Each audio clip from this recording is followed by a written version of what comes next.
Okay, good morning, ladies and gentlemen. We'll call this meeting to order. First order of business is roll call. Chief Scott Howland.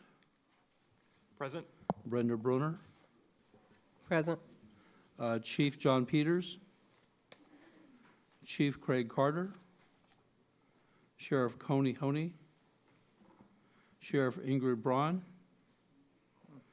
Chris Herron. Present. Chief Edward Hatfield. Hanan Harb. Present. And Leanne Magoski.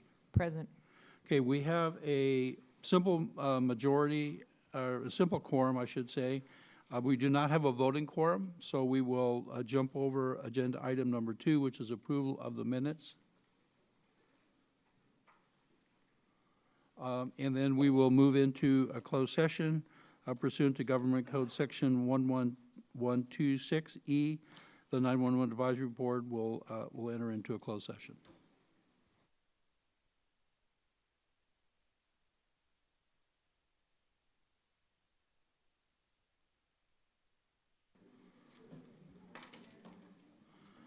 Okay, good morning. Please note that while we were in closed session, Sheriff Braun was able to arrive and participate, so we'll once again take the roll call to establish a quorum. So Chief Scott Howland. Present. Brenda Brunner. Present. Chief John Peters. Chief Craig Carter. Sheriff Corey Honey. Sheriff Ingrid Braun. Here. Chris Herron. Still present. Chief Edward Hadfield. Hanan Harb. Present. And Leanne Magoski. Present. So we will move to approval of the minutes from February 20th. Are there any corrections? Hearing no corrections, do we have a motion to approve? I move that we approve. That was from Sheriff Braun? Second. Yeah, Sheriff Braun. Do we have a second? Second. Ms. Bruner? Okay, we'll take a roll call vote. Chief Howland? Aye. Brenda Brunner? Aye. Chief John Peters is absent. Chief Craig Carter is absent. Sheriff Coney Honey is absent. Sheriff Braun? Aye. Chris Herron? Aye. Chief Edward Hatfield is absent. Hanan Harb? Aye. And Leanne Magoski. Aye. We have a unanimous vote. Okay, regarding the closed session, we did have a quorum. It was established during the closed session, but there's no action taken and therefore nothing to report. Next item up is legislative update. Mr. Salvador.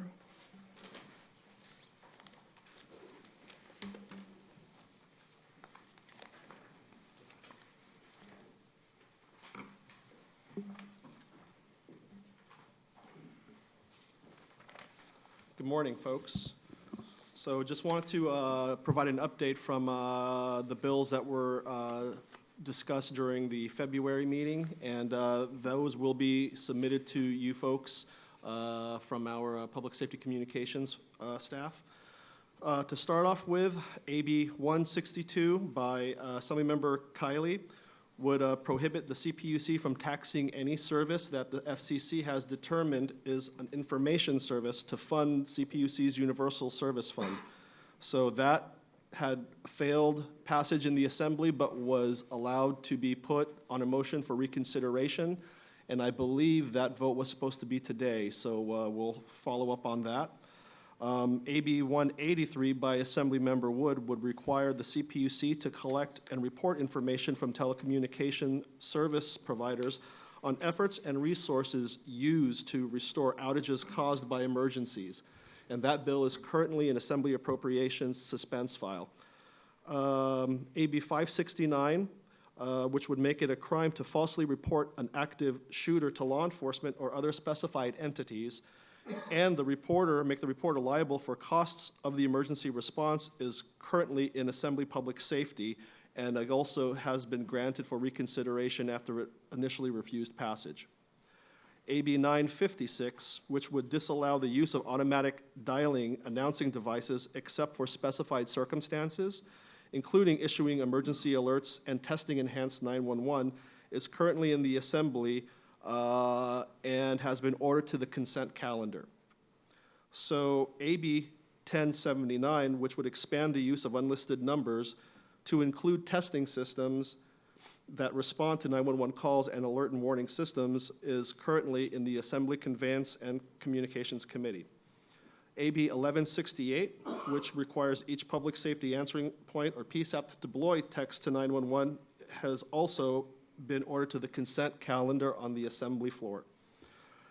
SB 46 by Senator Jackson, which contains a provision requiring telecommunications to submit to the CPUC performance information on locally operated public emergency warning systems, is currently in Senate Appropriations. And for SB 208, which would require a telecommunications service provider to implement protocols for caller identifications on calls carried over an IP network, is also on the Senate floor and has been ordered to third reading. SB 670, which would require telecommunications providers to provide notification to Cal OES whenever an outage occurs, limiting their customers' ability to make 911 calls or receive emergency notifications within 60 minutes of discovering that outage, is currently in a Senate Appropriations. And finally, the budget trailer bill, which would restructure the SETNA fee, is in both the Senate, well, for starters, the Assembly Budget Subcommittee number 5 for Public Safety has held the item open. And just, was it this week or last week? I think it was last week that the Senate Budget Subcommittee on Public Safety, while they actually held, the agenda was to hold the item open, the Senate Budget Subcommittee decided to pass it on a 2-to-1 vote.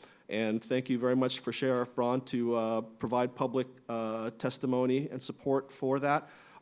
Similarly, Sheriff Honey provided that public testimony support as well on the Assembly side. And we'll hear more about that when Budge discusses this later on in the agenda.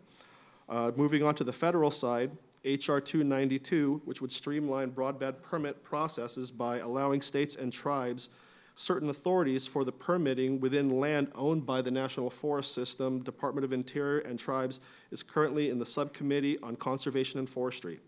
And lastly, S-273, which would require telecommunications service providers to share users' device location with law enforcement officers or PSAP representatives to respond to a call for assistance or life-threatening emergency, is currently located with the Committee on Commerce, Science, and Transportation. And lastly, I'd like to thank Lori Nazura and Tricia Utterback from our legislative staff in working so closely with all the different stakeholders and public safety communication staff to help push and track a lot of these items. So to end that, if there's any questions, I'll be free to answer. Any questions from the board? Thank you. Any questions from the audience? Okay, moving on to the next item. Is an update regarding the FirstNet in California. Cal OES has submitted a letter to FirstNet asking for an update on the promised deliverables during the discussions with AT&T and FirstNet back in December of last year. I'm sorry, December 17. There was a number of commitments that were made and deliverables that were made in that agreement that prompted the governor to opt in, and so we've asked FirstNet for a report out on the items that were promised in that discussion. AT&T has announced that Wi-Fi calling has been enabled on the Black SIM FirstNet devices. That's good news. AT&T has displayed an outage mapping tool that shows status of the network. They are working on a shapefile feature that allows additional capabilities on network monitoring, and we're gathering more information on this aspect. Cal OES is continuing to refine the ordering process for FirstNet through CalNet. We met with the Department of Technology to discuss limiting those that can use the CalNet contract and also define the role of Cal OES broadband services in acquiring those kind of services. We're continuing to evaluate broadband coverage at the state fairgrounds. As you know, as you can imagine, we use those frequently to establish a command post, for responses. as well as of evacuations. And so we're going to be working with the providers, the commercial providers, and AT&T for FirstNet to discuss and to analyze the coverage at the fairgrounds and to ensure that we have appropriate levels of coverage. On March 27th, there was a WIA test. Preliminary results indicate that there were some Verizon devices and all Sprint devices that did not receive the alert and warning, so that the cause of that is being investigated. Do we have any questions from the board? Any questions from the public? Okay, moving on. Mr. Courier.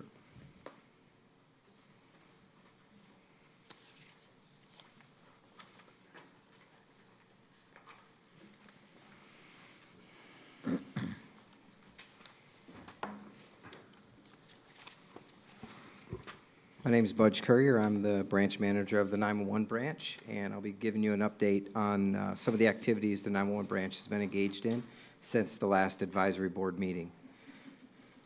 So we'll start out with the call stats. We continue to keep these in front of you. Obviously, these are stats for 2018. They haven't changed since the last advisory board, but it's important to stay focused on the number of calls that are being answered and the breakdown. 81% of the calls we receive are from wireless devices, so obviously location accuracy and wireless devices are really important to us. We have some information on that later on in my presentation. Next is an update on our fiscal and operational review. We make it a goal to complete at least 100 of these a year, and you can see this year we're a little behind. We've only done 25 year to date. We recently had a promotion within the fiscal and operational, within the PSAP advisor staff, so we're down one person. We're going to solve that problem on May 20th when the new person starts, and so we'll be able to get these numbers back up.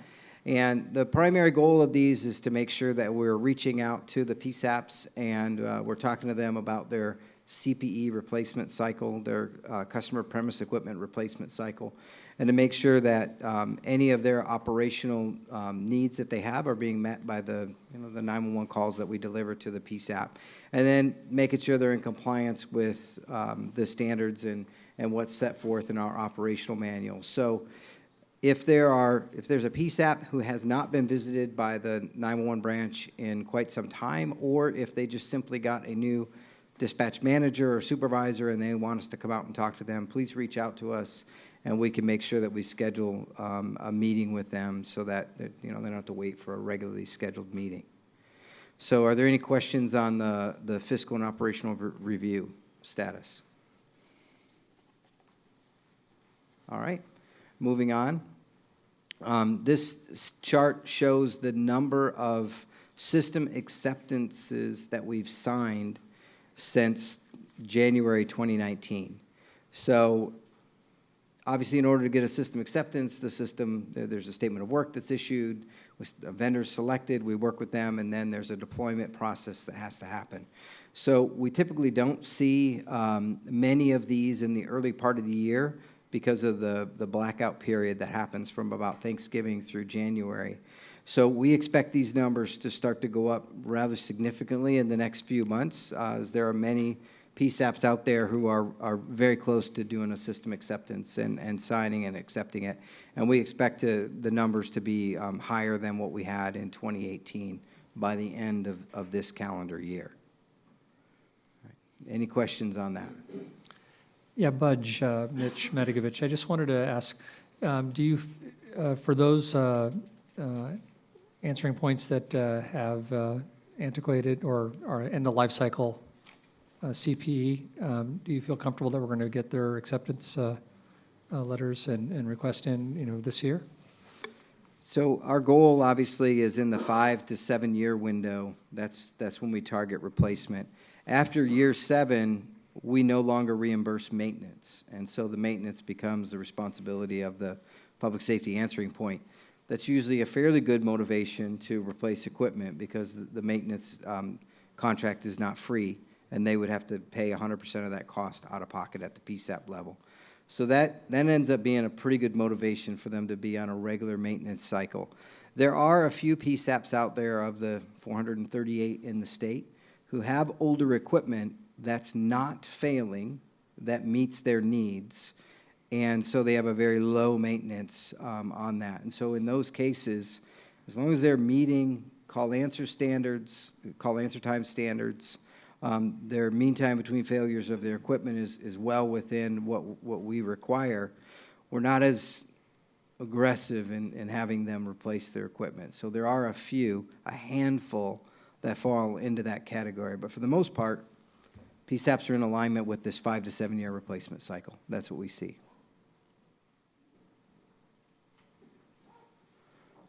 All right, next slide. This graphic is probably a little bit hard to read on the screen for those of you that are in the audience. And if you're like me and you need reading glasses, it might even be hard to see on the slide. But last time we met, we were asked to differentiate between those PSAPs who were actually able to receive a text, meaning they were 100% deployed, and those that were still in the process of deployment. So we've added a column on the slide, number of PSAPs deployed. So as you look county by county, you can get a sense of how many have fully deployed, how many are in the process of deployment, and what percent of the county is essentially through that process. Since the last time we met, 9 more PSAPs are live with accepting text to 911, and we've added 20 more PSAPs to the deployment process. We will say that the integrated solution, which is integrated into your your customer premise equipment, takes longer. And so a web integrated solution is a much faster deployment process. So many of these that say they're in the process of deployment are in that integrated solution, which has a longer lead time, and there's some challenges which we're going to get into on the next slide. So any questions on this graphic? Obviously, this graphic becomes pretty important if the legislation that was briefed out by Reggie Salvador goes into action, because we would have until 2021 to complete every single one of these on here. And so our deployment strategy might have to be altered a little bit. We're still having the issue on transferring between a secondary and a primary that are using different text control centers. So there are 2 different text control centers, and transferring from one to the other, from a primary to a secondary, is still not supported. So this is important if you are doing an integrated solution, which is one TCC, and your secondary PSAPs are doing a web or vice versa. You cannot transfer from one to the other. So it's an ongoing problem. We know that in Butte County this is a problem, and there may be a few other places in the state that are affected. And we're continuing to work with the TCC providers, and they have not given us a date as to when this will be corrected. Question, and maybe our representatives associations would be good on this one. I'm curious, if we did a change to the operations manual, or we recommended something like that in our long-term planning, to mandate that once one of the 2, whoever came up on their last cycle, was changed between the primary and the secondary, that for the text control center side, that portion of it only, to mitigate this, that they had to, choose the same provider to prevent the transfer issue. What's your thoughts on something like that, or do you think are you already discussing it now, Chris? Well, we have discussed this topic the last couple of meetings, and I think where we landed was that the new text to 911 contract would remedy this. Is that still correct? Right. So the Next Gen 911 RFP includes text to 911, and will, the functional requirements in there solve this problem. So probably the bigger challenge is for agencies like CHP and CAL FIRE that are statewide, they have to choose a single solution statewide, and they won't always match whatever county they're in. And those are probably the bigger areas where it would be more challenging for locals to work together. While it would be very inconvenient for them to choose a TCC they didn't want to choose, they potentially could make it work. Might not be the best solution, but really the large state agencies are the big impact here, because CHP has gone with a web solution, CAL FIRE wants to go integrated, and now you run into this issue. If a call comes into CHP and needs to be transferred to a secondary, that's on a different TCC, that would be a problem. To fully answer your question, I don't know that we would be against that, but I don't know that it would solve the problem. Because where it's a problem right now, it involves a state agency that's different than local. And what we've asked the office to do, or the branch to do, is just make sure that as people are talking about going live or deploying, that they're making sure that they understand that this is an issue, so that hopefully the locals don't make a decision to be on separate TCCs. Right. But the TCCs, let's hope that with this approval of the contract, there'll be one TCC, so agencies can continue to have that individual choice. And it really comes down to, do you want to be integrated or do you want to be web-based? Because if you're web-based, yep, everybody can be on the same system, but that solution may not meet everyone's needs. And us as a board deciding that for everyone could have some unintended consequences.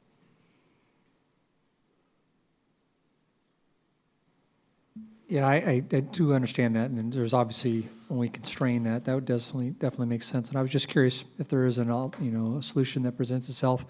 It's never ideal to mandate it, but then at least it puts you in a position where primary and secondary can transfer properly with that communication. So our numbers are relatively small, but on the text side currently, but I'm just curious what the long-term piece. But it sounds like with the next gen contract, that'll work its way out. Yeah. It's Right. also important to recognize that it would be interesting to get the stats on how many times we're actually transferring a text call to a secondary PSAP, which is particularly fire and medical. Because if you're transferring between primary to primary and one's integrated and one's web, it works already. So this is just a secondary problem, and a lot of times there's other items in place, such as you're having a medical emergency, they're already creating a call for service. And then we're continuing to work with the TCCs to solve the problem, because obviously this should be worked out by them. I mean, this is really, we look for a vendor solution to meet the needs of the PSAP community, and that just simply hasn't happened. And so we're continuing to talk to them. We'd be happy to invite them here to explain to you personally if you want. So we could entertain that as an agenda item for the future. All right. Next, we're going to give an update on where we are with Next Gen and Next Gen 911 in California. So if you've been following this graphic, these bottom two puzzle pieces are moving closer. Reggie provided an update on where their set in the trailer bill is. That's the funding piece. And I'm going to talk real briefly about the procurement with our current Next Gen 911 RFP that's out there. So we're getting closer to snapping these together, and we hope by the next time we meet, there will not be an air gap in those bottom two pieces. So just where we are with the RFP, the RFP was released on April Fool's Day. That is correct. On April 1st, it went out. The link that's on your screen is a link to the full procurement. It's a public document, and we've answered a number of bidder questions. Those questions are also public, and they are in that same location. If you'd like to review the types of questions, I think we've answered somewhere, I don't know, 350 or something, and they're all posted there with answers. The proposals are due this Friday, May 17th, and then we'll begin our technical evaluation. And we expect contract award in late July or early August is the time frame. Because it's an open solicitation, we can't discuss a lot of the details. Obviously, we're doing everything we can to make sure it's a fair and competitive process, and it's completely in alignment with state procurement rules. And we've taken great care to make sure that we get a solution that's reliable and will work for California. And the RFP basically has two components. There's a prime vendor that would be build out the tasks that you see there. They're going to be a Next Gen 911 core service provider. They're going to aggregate the originating service provider traffic for basically all the smaller providers. They'll do system monitoring. They're the interface standard keeper. They'll do text to 911, and they do a Next Gen 911 alert and warning. And then we'll have 4 regions, and each region will provide core service for the region. They'll aggregate the bulk of the calls, which is wireless, and then all the major LECs, AT&T Wireline, Frontier Wireline, and Consolidated Communications. And then they'll be responsible to be compliant with the standards that are developed. Of course, it's the NENA I3 standard that we're using, so all the vendors are building to the same standard. And then there's a system monitoring component for them as well. These are the major components of the RFP. So I'm happy to answer any questions I can with respect to the RFP, but remember, it's an open solicitation, so we have to make sure that we follow procurement rules. So are there any questions about the RFP?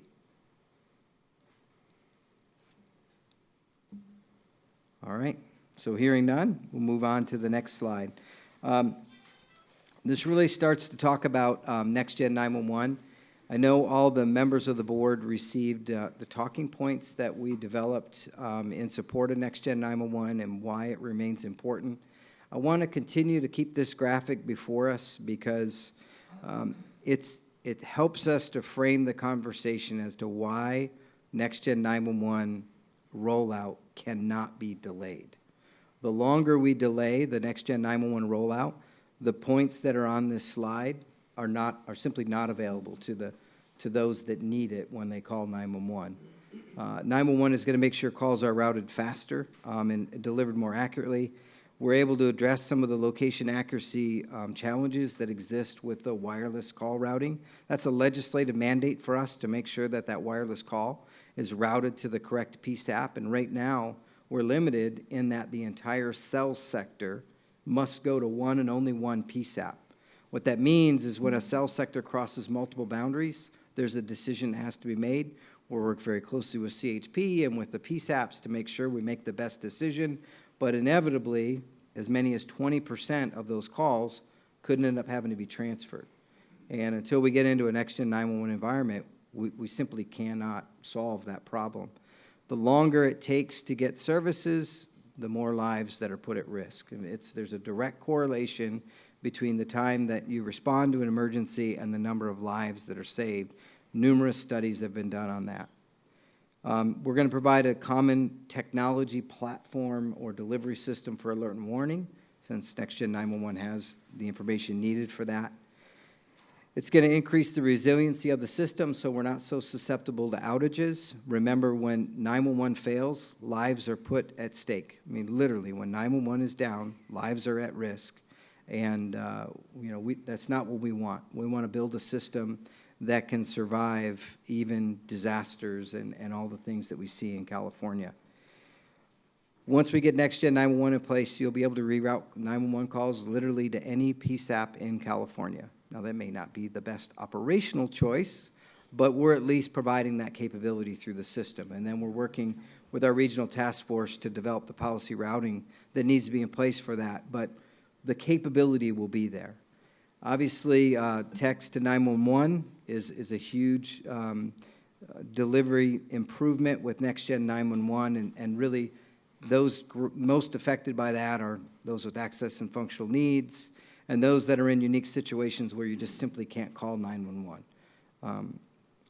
Obviously, it's going to update our mapping, and so statewide GIS and some of the things that we have to solve in order to get Next Gen 911 in place are going to make huge improvements. And then I've already talked about reducing system downtime and outages. All of these are benefits of Next Gen 911. Every day we delay implementing Next Gen 911, we delay these advantages. And so it's important that we don't encounter any delays or literally lives are put at risk. So any questions on, or did I miss anything that you want me to highlight of why Next Gen 911 is important? All right. This is a high-level overview of the network. There has been a slight change to this slide since the last time we met, I believe. We've just added a little bit of clarity on the point of interface being different from an aggregation. And so the graphic is updated. Other than that, we're showing on the left-hand side of this graphic, the originating service providers will deliver into some type of point of interface, and then from there, from that blue portion over, all the way to the PSAP, all of those services are described in the Next Gen 911 RFP. And so that's really what Next Gen is all about, is delivering that call to the PSAP. And then when you get down to the PSAP, multiple IP connections to make sure that a backhoe or a squirrel, in some cases, does not take down our 911 network. And so that's how the network is designed. Any questions on that graphic? Next slide is just showing the regions. I continue to keep this in here just so we know where the 4 regions are and how the prime is connected to every PSAP. And then you see the timelines there that are shown in red. So pending funding approval and pending a smooth procurement process, these dates will be what our deployment schedule looks like. All right, no questions there.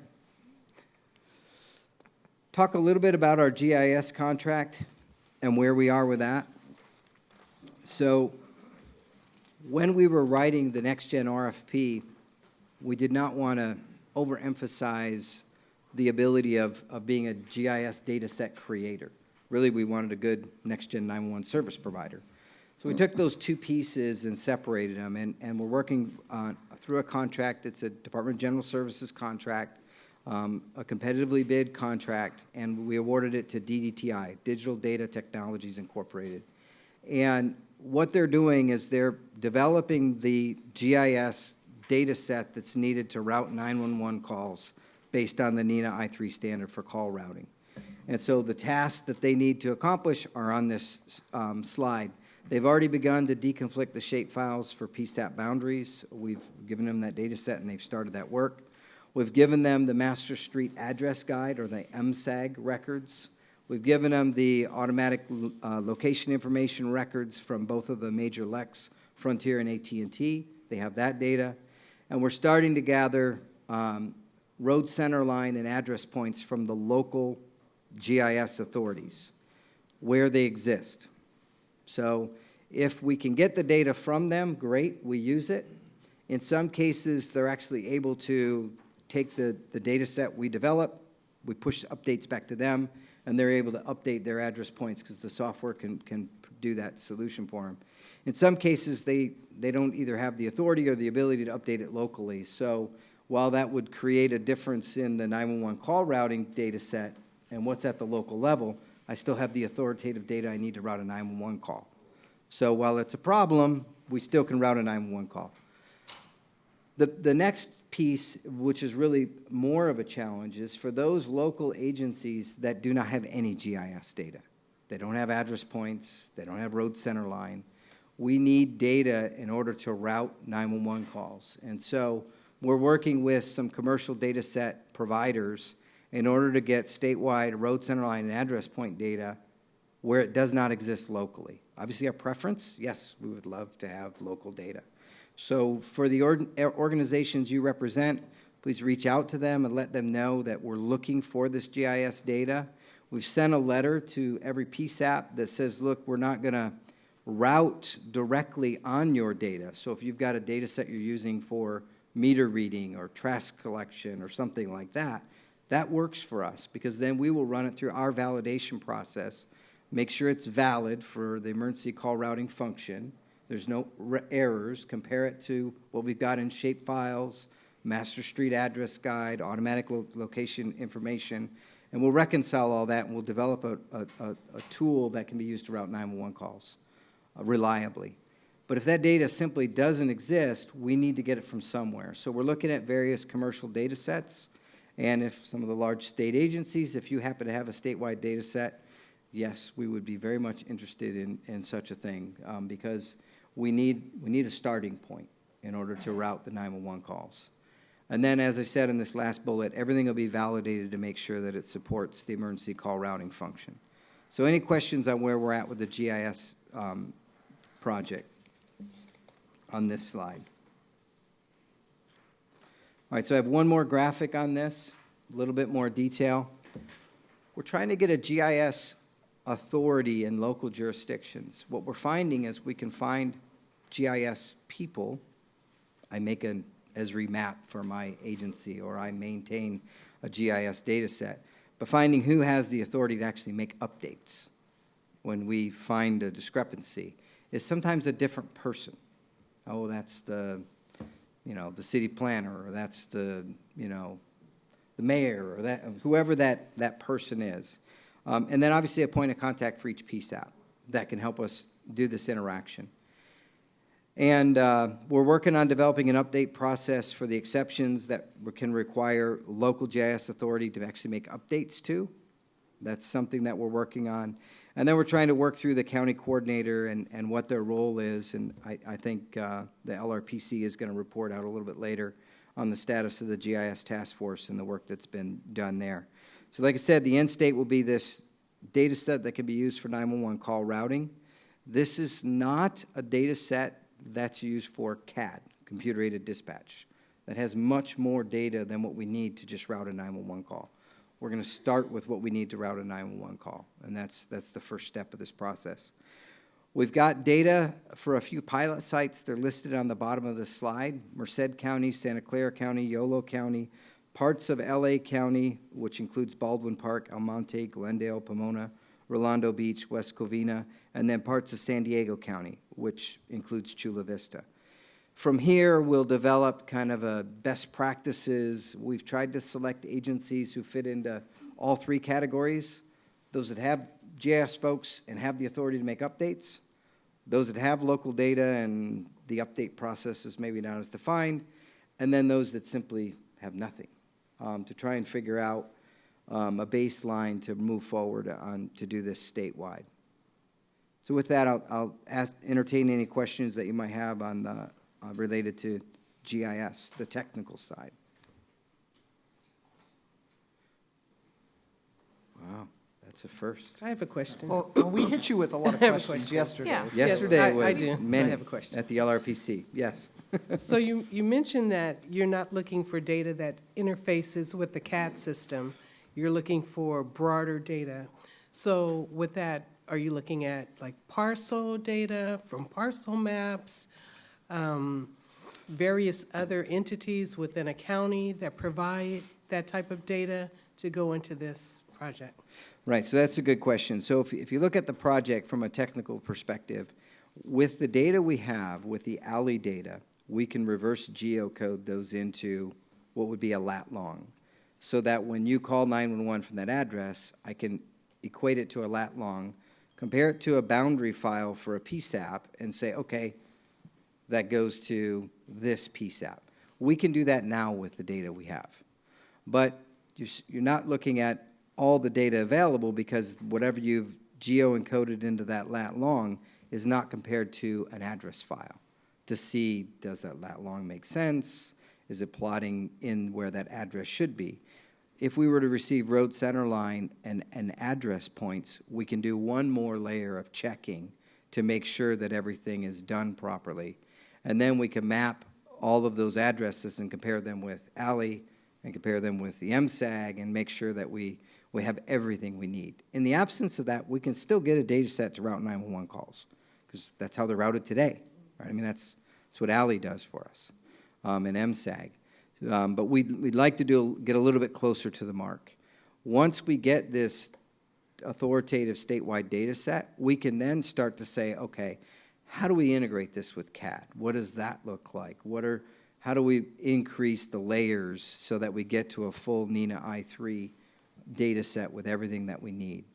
And that'll come later in the project, and on the next graphic, that's really some of the work that the GIS task force is focused on, is some of that. And I don't know, Chris, if you want to chime in now or wait till later, but I mean, that's really some of the ongoing work. Is the task force is looking at some of those workflows that need to be in place for the long-term maintenance and sustainability of this data set. So does that answer your question? Yes, that gave me a really broad spectrum. Thank you. Sorry. All right. Any other questions on that? Okay, so. Okay, any questions from the board? Any questions from the audience? Okay, next item up, we're going to take out of order. It's actually agenda item number 11 on your board, on your packages, but we're going to move that forward. That's regarding location accuracy pilot project. So, Butch? So let me go there. So our location accuracy project, we talked to you about this quite some time ago. What we were looking to do is to find a way to get the supplemental location data that's available from your mobile devices into every single PSAP in a short amount of time. As soon as we started down this path, we realized that existing customer premise equipment or call handling equipment and existing computer-aided dispatch could not integrate the data directly. So some over-the-top additional solution was needed. So we went out to competitively bid state contracts. We awarded a contract to Rapid Deploy, and they're using a solution that uses the Rapid SOS clearinghouse data. And it's deployed at no cost to the PSAP. And what we've done is we've asked both of those two vendors here today, Rapid SOS and Rapid Deploy.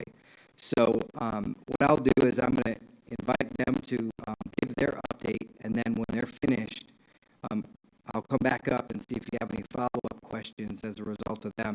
We've asked them to keep their comments brief. They're mainly here to answer your questions, and we'll start with Rapid SOS. If you want to come up. Okay, do we have a representative from Rapid SOS? And sir, please state your name.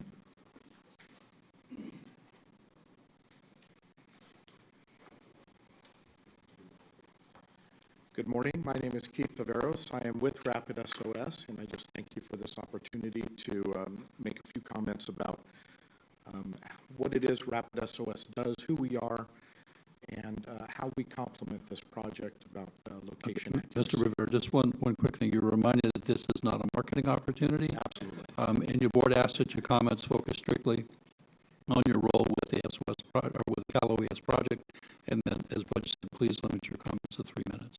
Oh, absolutely.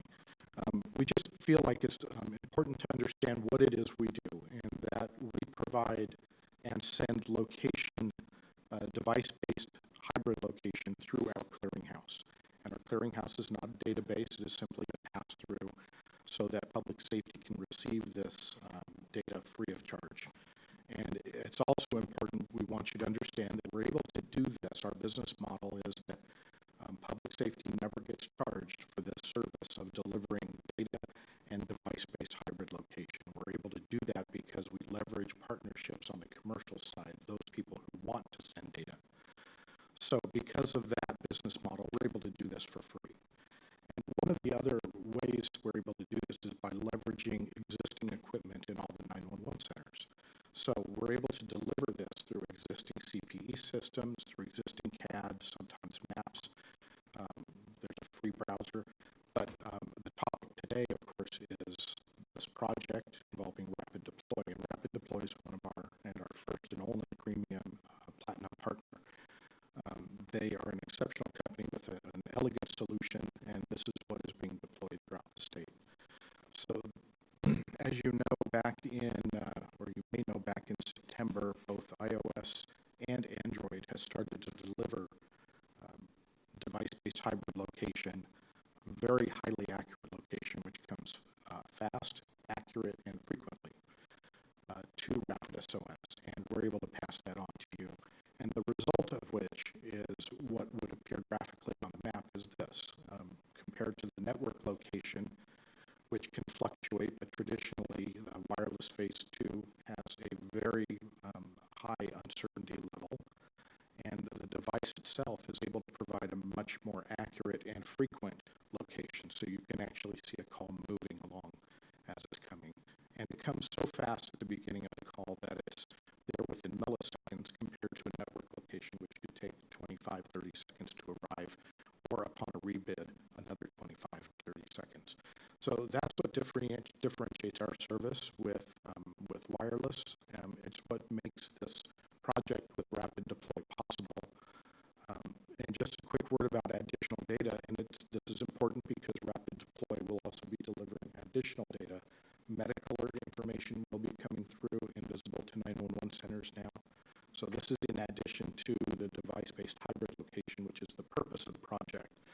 But there are some ancillary benefits which we think are important to know. So medical alert information now comes through as of 2 weeks ago, as well as location information and ride information about calls generated from Uber.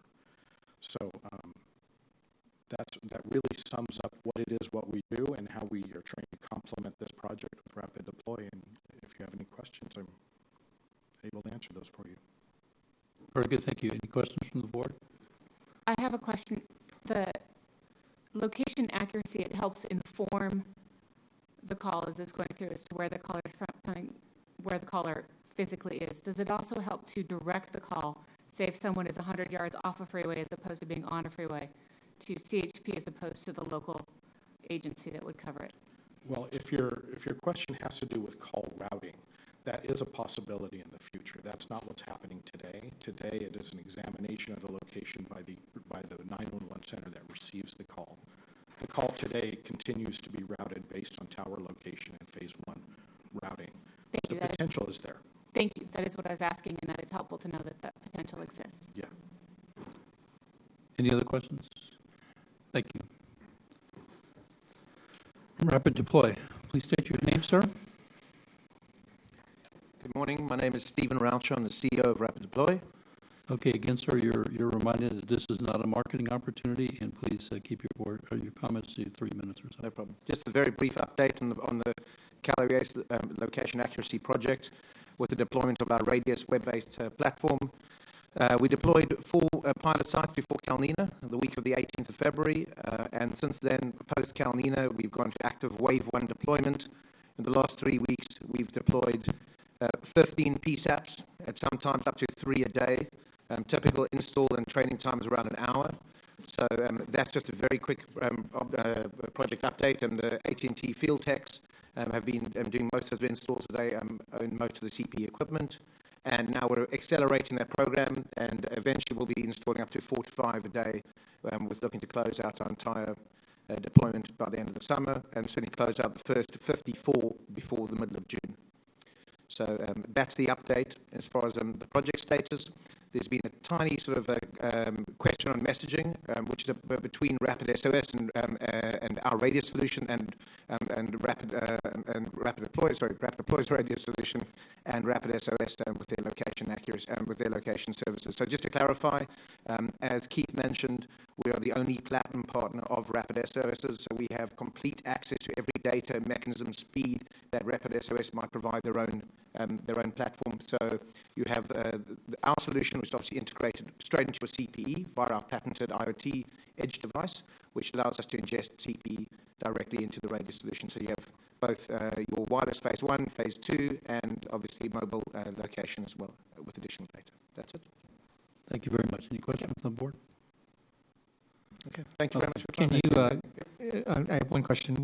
Since you've done 15 PSAPs already and you're looking to do 4 to 5 a day, can you tell me what the biggest challenge is when you've been integrating with the PSAPs from your perspective? So currently the backhaul is provided by a wireless LTE router. We're using Cradlepoint right now, and that's what that contract is. And the biggest challenge that we've had has just been in identifying sites where there's been poor LTE connection and actually preparing for additional antennae or boosters packs. But other than that, I mean, from even in our pilot phase, we were outside Palo Alto and deployed within 10 minutes of actually being outside the building, being actually hot within inside the building. So provisioning everything from the cloud, having the IoT box, which requires very little, physical manipulation other than connecting to the CAD spill. That's our biggest hurdle, is just backhaul at the moment, and that's kind of been solved at the moment. To add to the operational side, Rapid Deploy is able to install in the back room very quickly. The PSAPs have to decide which computer they're going to put this on, and sometimes that can be quite a challenge. If they're going to put it on their CAD, it's a closed network. They don't want to put it on there. That's a good point. They sometimes, depending on the phone system or the channel partner, they're not going to put it on the phone. So does it end up on a PC that is at the desktop? Does that agency have PCs at all? So I applaud the quickness. However, the ground truth is there are some challenges on the PSAP side.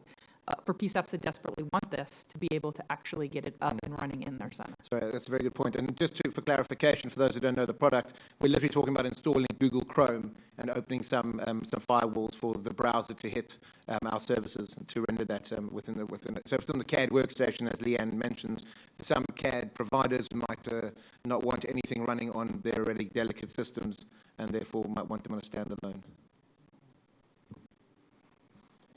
Any other questions? Thank you, sir. Thank you very much.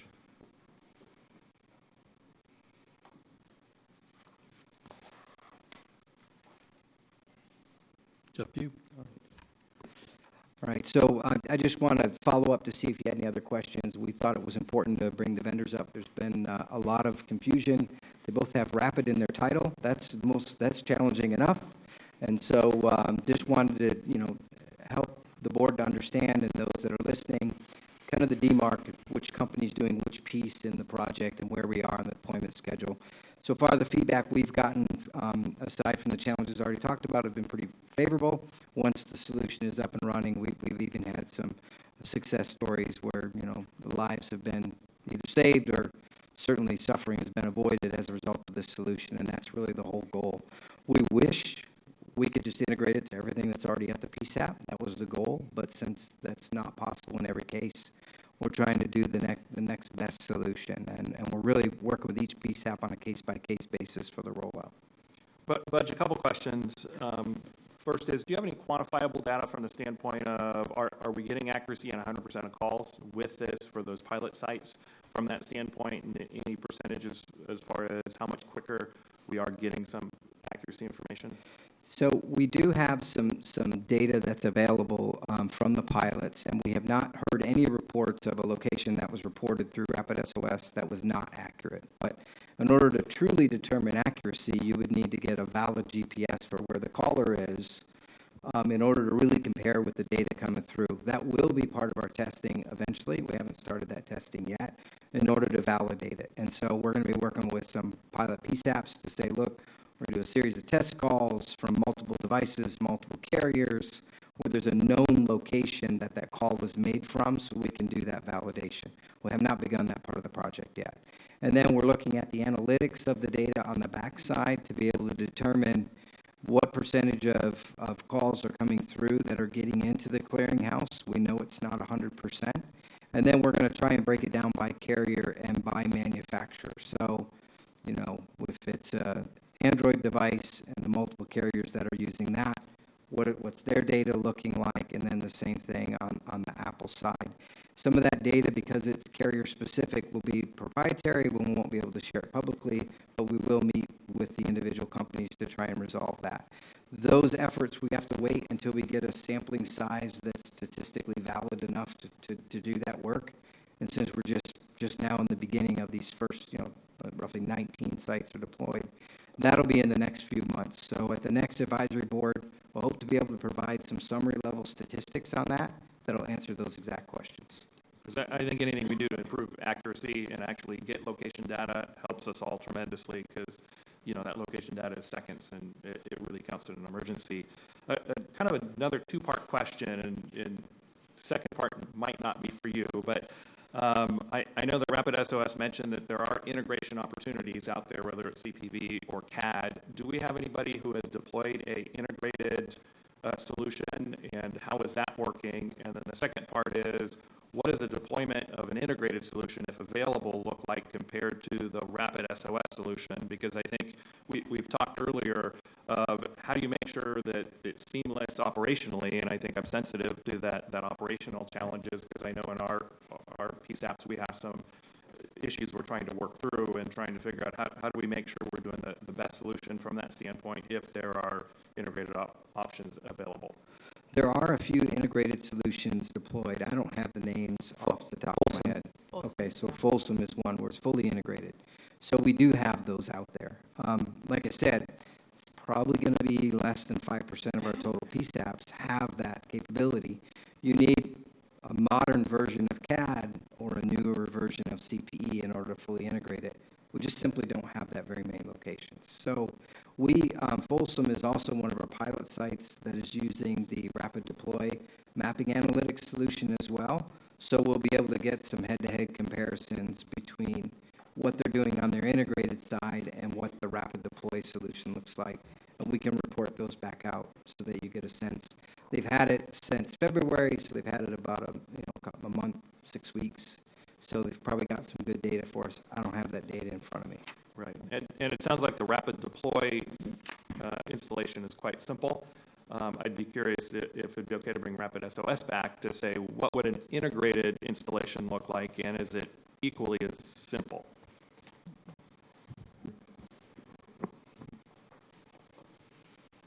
While he's coming up, in regards to location accuracy, I personally made probably about 125 calls in different parts of San Diego County using Android, using, Sprint, Verizon, AT&T. I tried to do as many as I could, and the Rapid SOS data was consistently much better and quicker than the Phase 2. I had somebody on the phone giving me the, whether it came in Phase 1, Phase 2, and I had it documented, and the Rapid SOS data was consistently right on, even in places such as Petco Park, where in the service level you're in concrete. It was kind of doing it point on right where I was. So it was pretty impressive data. Thank you for that comment. Ms. Harb was also one of our early adopters and helped with this early testing, so we really thank you for that. In regards to the device-based location, it's also important to know, and the reason why it worked in Petco Park is because it's not just strictly GPS. It also relies on other sensors on the phone. The location really comes from the device itself. In regards to your question about integration, the ability and ease at which we can do an integration varies greatly because every vendor is significantly different. As you know, there are numerous CAD vendors with different capabilities, different priorities when it comes to research and development, their ability to be nimble when it comes to developing new interfaces. It all varies very greatly.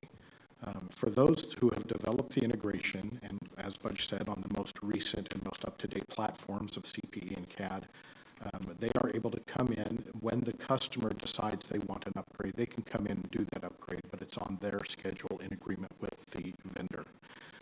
The one in Folsom is a good example of a very nimble CAD integration where they're able to do these upgrades on the fly, they're able to do them remotely, and that particular instance, which is in, I'm guessing the number 20 to 30 911 centers in the country, employs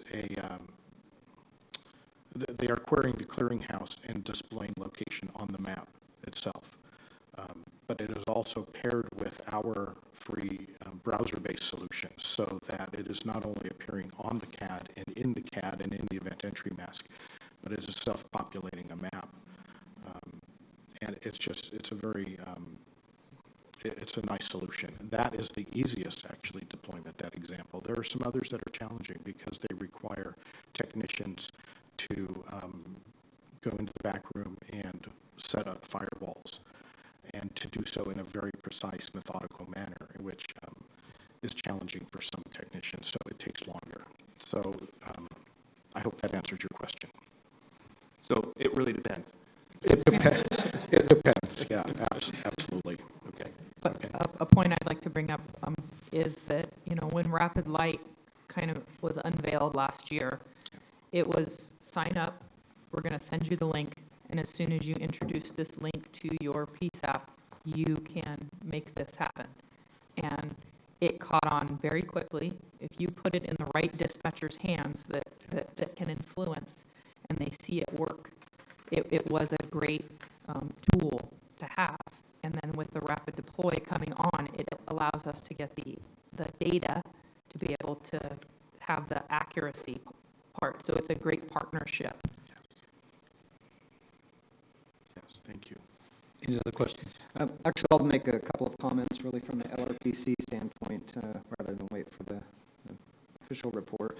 In terms of Rapid Deploy specifically, I know we discussed this at our first quarter meeting, and then the LRPC met again in April and yesterday. So in April, we actually had representatives from the Rapid Deploy pilot PSAPs come and speak to us. And so they really, I think everything has been summarized here today, but provided good feedback. We had Folsom here, who has the integrated version. Palo Alto and Sonoma SO were also in. So they had some lessons learned that Rapid Deploy took back very quickly and applied to the subsequent installations. I don't know if you mentioned it, Budge, but I think we're up to 19.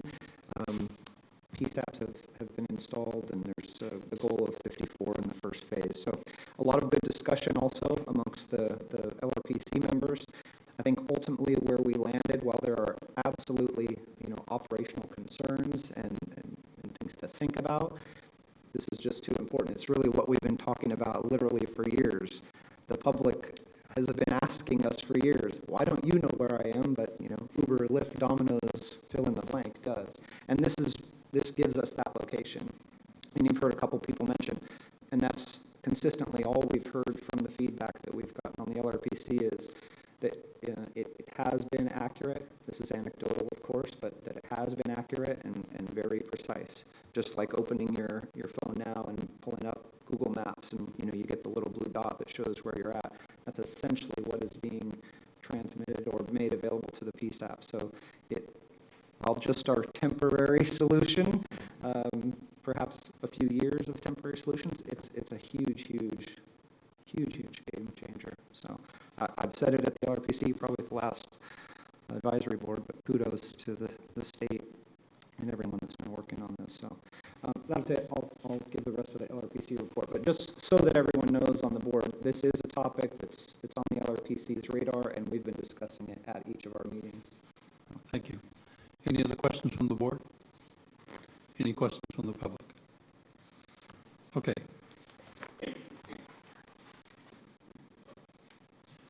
Next item up is a report out on the Setna trailer bill. Mr. Courier. All right, so Reggie provided a pretty good high-level update of where we're at. If you're interested in reading the trailer bill, it is posted on the Department of Finance website. We have sent the link out to all the board members, so you should have access to that link. And then we sent out with it the talking points that we've been using to guide the conversations. The Senate hearing, we passed 2-1, so once you move through the subcommittee, budget on the subcommittee, the next step is to go, it'll get a bill number, get it signed, and work through the legislative process. We expect a follow-on meeting in the Assembly subcommittee on the budget, and if it's a vote-only item, then they may or may not discuss it at that meeting. As soon as we get word of when that subcommittee hearing is, we will let you know. Obviously, we will be there to answer any questions, and then we'll provide you an update if, once it passes. We'll be very optimistic once it passes. It moves on through the process. And so far, we have not heard a tremendous amount of negative feedback on the content of the trailer bill language. There were a few questions that were discussed in the public setting at the Senate hearing.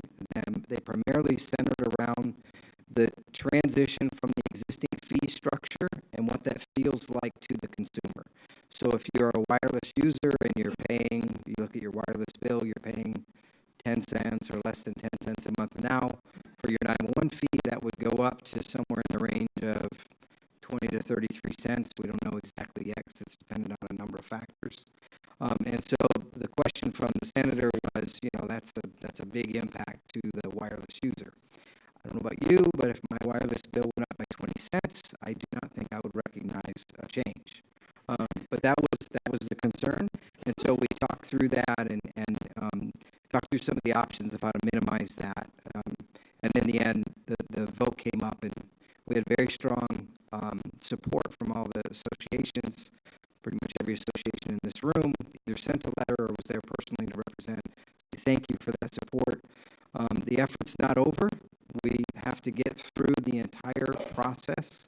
So once we pass through the Assembly subcommittee on the budget, it'll be heard before the full Assembly and before the full Senate. And those votes and conversations on the floor will likely happen after the passage of the governor's budget, which is scheduled for June 15th. So I would expect some activity soon on the Assembly side in the subcommittee on the budget. And then after June 15th or somewhere in June, a lot more discussion on what's going on. The governor's budget did include $10 million that went into the Setna account this fiscal year, and that really carries us through to the end of the fiscal year. So everything we've talked about in this board, our fund condition statement is solvent through the end of this fiscal year. We can continue to support all the CPE upgrades, all the contracts we've discussed here, all the activities that we've got in place, we're able to support through the end of July 2019 and a little bit longer. If what they've done in the governor's budget is they put $50 million in there to transfer into Setna to transition us from when the trailer bill language would become active, which is January 1st, 2020. So that kind of shores the gap up in the revenue shortfall we have from July through January 1st. Then the new funding model would kick in on January 1st, assuming they vote the legislation in, and then we're fine. Everything that we've got in our budget and we've discussed in front of this advisory board will move forward. If the Senate trailer bill does not pass, we have some big problems. We would need about a $50 million bake sale in order to make the budget. It's just not feasible. So we would have to talk through what that looks like and what happens in that event. But obviously we need your support to get the trailer bill through. So with that, I'm happy to answer any questions you may have on the Setna trailer bill and where we're at and what the next steps are. But a comment, if I may, but I just wanted to say thank you to you and your staff and also to OES's support, because Setna funding is really important to California. And I know we all appreciate the talking points, the updates, and everything else, because we're at a point where we're seeing a potential of radically changing and improving 911 for the state of California. And so I just wanted to say thank you for all that goes into it, because I know there's a lot of stuff that goes on in the background that none of us see that's really, really important, but it helps us get there. So thank you. Any other questions from the board? I'll echo that as well, and we discussed this yesterday, and so just a couple things to add to Budge's comments, which is, yes, it passed, but it was still 2-1. There's still an Orange County Republican who voted no, essentially saying that it was more or less because it was a tax and it was a tax increase. Yes. So for me, that's a red flag, and so it's a reminder. I think we have done a good job in getting our associations to write letters of support, and so the next step now is to reach out to those legislators who voted no last year. This is for the most part, Republicans in Southern California, as well as those, I guess I'll call it north and perhaps east of here. So I think for all of us, take that back, make contact with our legislative affairs folks, have them send out not just that support letter, but direct it.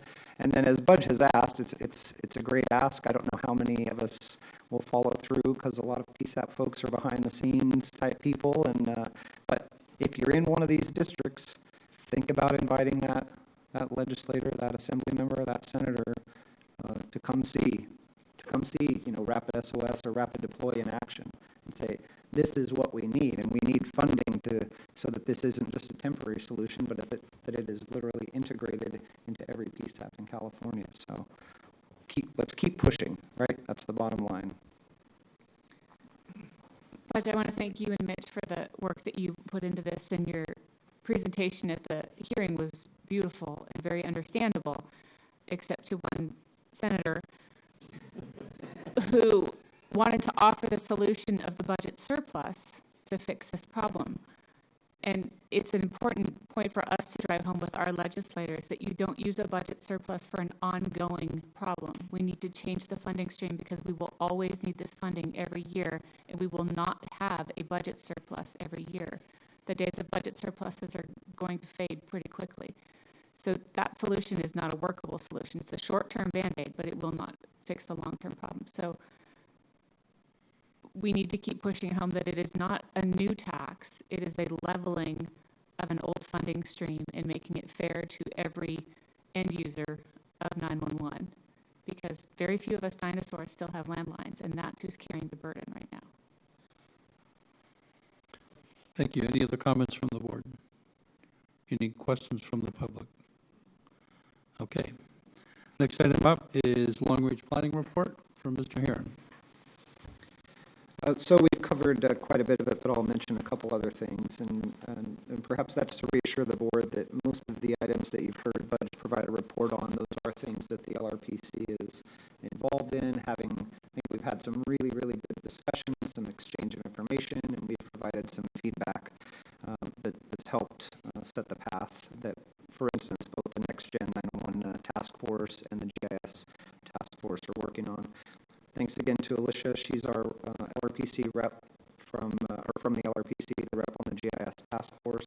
All of the groups that are working with the LRPC are they're timing their meetings to meet really just prior to our meetings. So we received reports yesterday from the Next Gen task forces. So I think what's reassuring to me, and I think this is shared amongst the entire LRPC, is we have the state moving forward on a lot of projects, as we hear from Budge, and it's great, and we're all really excited. But they are including PSAP feedback more than certainly I've ever seen. And I think I very much appreciate that they recognize the value in that, and it's just reassuring to know that it's not just us on the board, not even just us on the LRPC, but we literally have dozens of PSAP community members who are participating in these, quarterly meetings and giving feedback, direct feedback to the 911 branch as they make all of these decisions on these projects. So I think we can all be, assured that the feedback is being received, and again, we're having good discussions even when there's sometimes disagreement. So that's it. Thank you. Oh, actually, I do have one note. Sorry, from yesterday. There was some discussion about the information that Rapid Deploy has and the retention period surrounding that. And so that's something that we've pushed down to the Next Gen task forces to discuss at their meetings next quarter. They'll report back to the LRPC, and then either us or the branch will have an update for everyone, but with the goal being to try to establish a standard that we can all agree upon, so the state can give direction to Rapid Deploy on that retention policy. And that would be related to if any of us receive subpoenas for the location information that we may use that we receive in relation to a 911 call. Any questions from the board? Any questions from the public? Okay, moving on. The next 911 Advisory Board meeting is scheduled for August the 21st. To members of the board, please check your calendars and confirm your attendance with Deidre Mortensen. She will be sending out a hold the meeting date notice very shortly to ensure that we have a quorum. Are there any specific topics that the board would like to include on that agenda? Okay, we'll move on to public comment. Members of the public are invited to make a comment. If so, please come to the podium up here. Actually, can I back up just real quick? Sure. For agenda items, do we want a specific update on where the RFP is, since we will have possibly awarded a prime vendor? Or would that just be part of Budge's normal update? We can certainly schedule a specific update on. Just